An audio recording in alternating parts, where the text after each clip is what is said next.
ठाण्यात पुन्हा बोगस डॉक्टरांचा सुळसुळाट. ठाणे महापालिकेच्या विशेष मोहिमेत 1767 खासगी दवाखान्यांची तपासणी करण्यात आली असून यामध्ये 24 संशयित बोगस डॉक्टर आढळून आले आहेत. कागदपत्रांची पडताळणी करताना 3 जणांकडे कोणतीही वैध माहिती उपलब्ध झाली नसल्याने अखेर त्यांच्या विरोधात गुन्हे दाखल करण्यात आले असून यामध्ये दिवा परिसरातील दोघांचा समावेश आहे. ठाणे शहरात बोगस डॉक्टरांचा सुळसुळाट झाल्याची बाब मार्च महिन्यात झालेल्या सर्वसाधारण सभेत उघडकीस आली होती.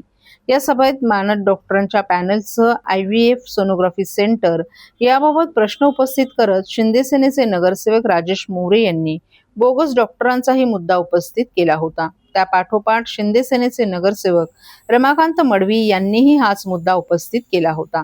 इतर राज्यातून अनेक डॉक्टर पदवी घेऊन येतात आणि शहरात दवाखाने सुरू करतात.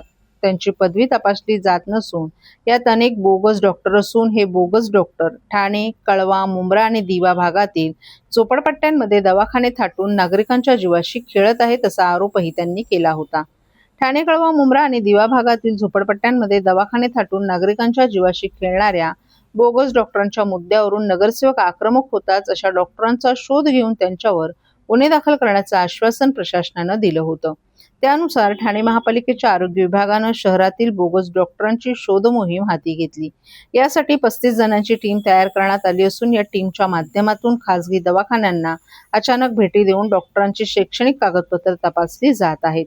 आतापर्यंत 1767 खासगी दवाखान्यांना भेटी देऊन त्यापैकी 1451 दवाखान्यांची विशेष पथकांकडून प्रत्यक्ष तपासणी करण्यात आली आहे. या तपासणी मोहिमेत डॉक्टरांची शैक्षणिक पात्रता, वैद्यकीय नोंदणी, परवाने आणि आवश्यक कागदपत्रांची पडताळणी करण्यात आली.